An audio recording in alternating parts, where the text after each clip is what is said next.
This channel's content is strictly for educational and informational purpose and does not endorse or promote any form of violence, harm, illegal activities, self-injuries and communal disharmony. আজ ভারতীয় সেনার বিজয় দিবস ৭১ ভারত পাক যুদ্ধ জয়ের ৫৩ বছর। Fort উইলিয়ামে eastern কমান্ডের বিশেষ অনুষ্ঠান, সারা দেশেও সেনার বিশেষ অনুষ্ঠান। ফোর্ট উইলিয়ামে অনুষ্ঠানে যোগ দিতে ইতিমধ্যেই ৯ জনের বাংলাদেশি প্রতিনিধি দল কলকাতায় এসে পৌঁছেছেন। বিদেশ সচিব পর্যায়ে বৈঠকের দিন এই প্রস্তাব দেওয়া হলো, তা নিয়ে ঢাকার কি সিদ্ধান্ত হবে তা নিয়ে একটা কৌতূহল ছিলই। অবশেষে মুক্তিযোদ্ধা সহ ৯ জনকে কলকাতায় এসে বিজয় দিবস অনুষ্ঠানে যোগ দেওয়ার ছাড়পত্র দিয়েছে ঢাকা। অন্যদিকে ঢাকায় সেখানেও বিজয় দিবস উদযাপন। ঢাকায় অনুষ্ঠানে যোগদান বাংলাদেশের ওপার বাংলাতেও বিজয় দিবস উদযাপন অনুষ্ঠানে যোগ অন্তর্বর্তী সরকারের প্রধান উপদেষ্টা মোহাম্মদ ইউনূসের।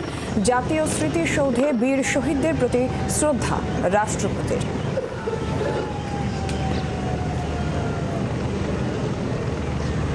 বাংলাদেশের প্রতিনিধি দল ৯ জনের প্রতিনিধি দল তারা এসেছেন এই বিজয় দিবসের অনুষ্ঠানে যোগ দিতে। মুক্তিযোদ্ধা তাদের পরিবারের তরফ থেকে কি বলা হয়েছে শুনব।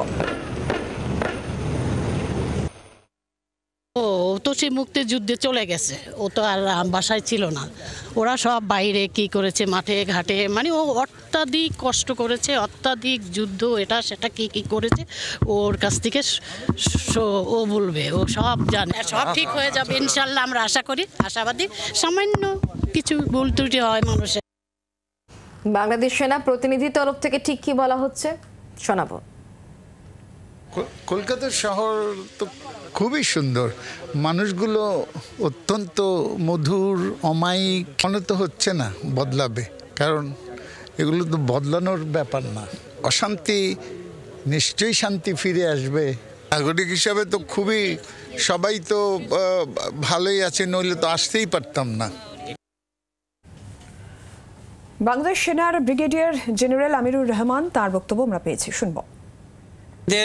মহান ১৯৭১ সালের মহান মুক্তিযুদ্ধে বাঙালি বা বাংলাদেশি মুক্তিযোদ্ধাদের পাশাপাশি ভারতীয় সেনাবাহিনী, ভারতীয় জনগণ আমাদেরকে যে সাপোর্ট করেছিলেন, যে মিলিটারি সহায়তা দিয়েছিলেন, তার জন্য আমরা অত্যন্ত কৃতজ্ঞ ভারতের প্রতি, ভারতীয় সেনাবাহিনীর প্রতি।